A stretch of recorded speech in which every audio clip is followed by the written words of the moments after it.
तो फोटोसिंथेसिस के बारे में पढ़ेंगे, फोटोसिंथेसिस। तो फोटोसिंथेसिस आप लोग जानते हैं, फोटो क्या होता है। तो फोटो मतलब लाइट होता है, मतलब ये कौन करता है, तो इसके लिए क्या ज़रूरत है, मतलब प्लांट करता है, हम लोग सब जानते हैं, जो भी पीएससी जो भी। तो CO2 चाहिए, उसका H2O चाहिए, मिनरल्स चाहिए, लाइट चाहिए और क्लोरोफिल चाहिए, ये चारों चीज़ चाहिए। और पौधे का ऑर्गन है जो कौन करता है, तो लीफ, जिसमें क्या होता है क्लोरोफिल पाया जाता है, उसके अंदर में क्लोरोप्लास्ट पाया जाता है। क्लोरोप्लास्ट के आई एम सॉरी क्लोरोफिल के अंदर में क्लोरोप्लास्ट के अंदर में क्लोरोफिल पाया जाता है।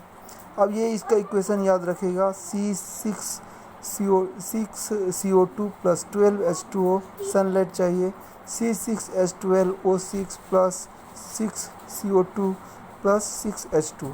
तो ये जो है सो बाई प्रोडक्ट, इसको बोलते हैं ग्लूकोज। डायरेक्ट क्वेश्चन पूछ देता है, जो हमको फूड के रूप में क्या देता है, तो ग्लूकोज देता है। अब देखिए यहाँ पे इक्वेशन समझा है, मतलब H2O ब्रेक होता है 2H में, फिर आधा ऑक्सीजन हो जाता है और ये जैसे इलेक्ट्रॉन के रूप में रिलीज हो जाता है।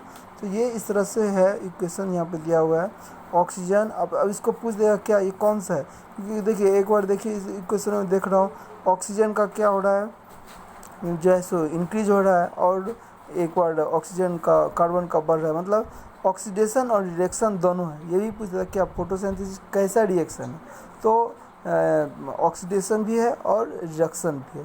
जैसे यहाँ पर भी है ड्राइंग आपका, जैसे इस प्रोसेस में रिडक्शन भी होती है और एनाबोलिज्म भी होता है, ये याद रखना, एनाबोलिज्म।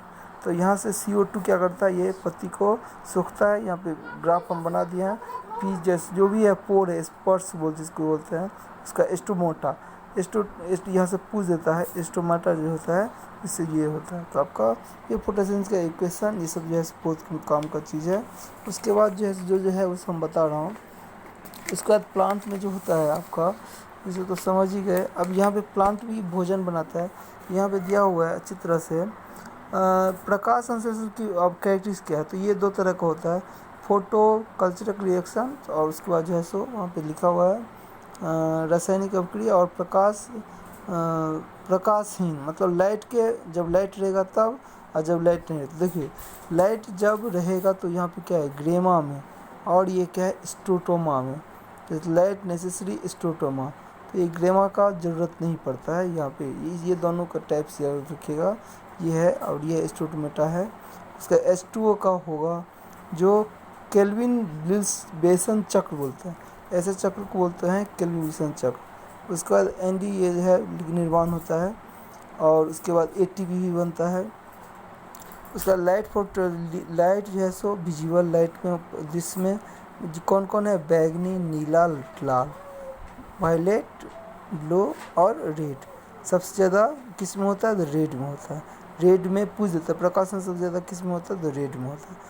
उसके बाद जो है सो आपका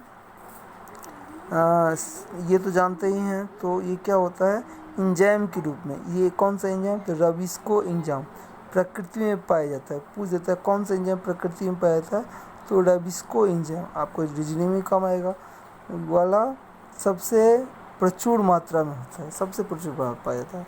तो इसको आप अच्छी तरह से जो मैं लिखा है नोट, इसको एक बार डिवाइस समझने की कोशिश कीजिएगा, नहीं होगा फिर हम समझाएंगे डायग्राम के थ्रू से। उसके बाद जो आता है आपका, यहाँ पे बहुत बड़ा अच्छा है ट्रांसपिरेशन, जिसको बोलते हैं वाष्पोत्सर्जन। वाष्पोत्सर्जन क्या है, जल वाष्प, जो जैसे पौधे अपने स्टोमेटा, जिसको बोलते हैं, कि वह सहायता से जलों के जलवाष्प के रूप में निष्कासित करते हैं, और इसके प्रक्रिया को ट्रांसपिरेशन, मतलब जलवाष्प को जो निकालता है, वाष्प वाटर वेपर को, तो उसी को हम बोलते हैं ट्रांसपिरेशन। और पेड़ पौधों में पानी के जड़ से पत्तियों तक पहुंचाने का वाष्पीकरण कारण होता है, जो मतलब ये जो पेड़ का पानी जो है सो जड़ तक पहुंचता है।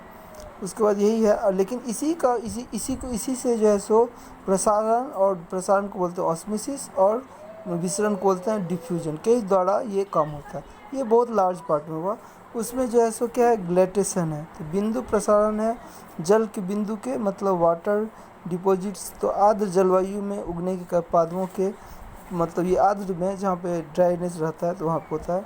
उसका आपको समझना, ऑस्मोसिस से बहुत बार पूछ देता है, ऑस्मोसिस क्या है, ये अर्ध परागण झिल्ली के द्वारा जल के अणुओं का कम सांद्रता, मतलब लो कंसंट्रेशन वाले विलियम को अधिक मतलब लो से हाई याद रखेगा। ऑस्मोसिस ये इसका भी वही काम है, लेकिन ये क्या है कम छोटे पर होता है।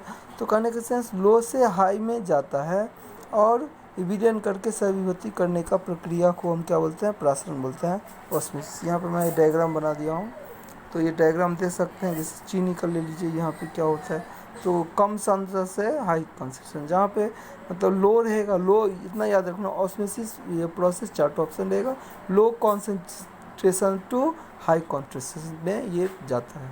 तो आई होप ये ऑस्मोसिस, ग्रेडेशंस, ट्रांसप्रेशंस या नोट्स में अच्छी तरह से दिया हूँ, इसको पढ़िए और समझने की कोशिश कीजिए, यहाँ से क्वेश्चन बहुत बन जाता है।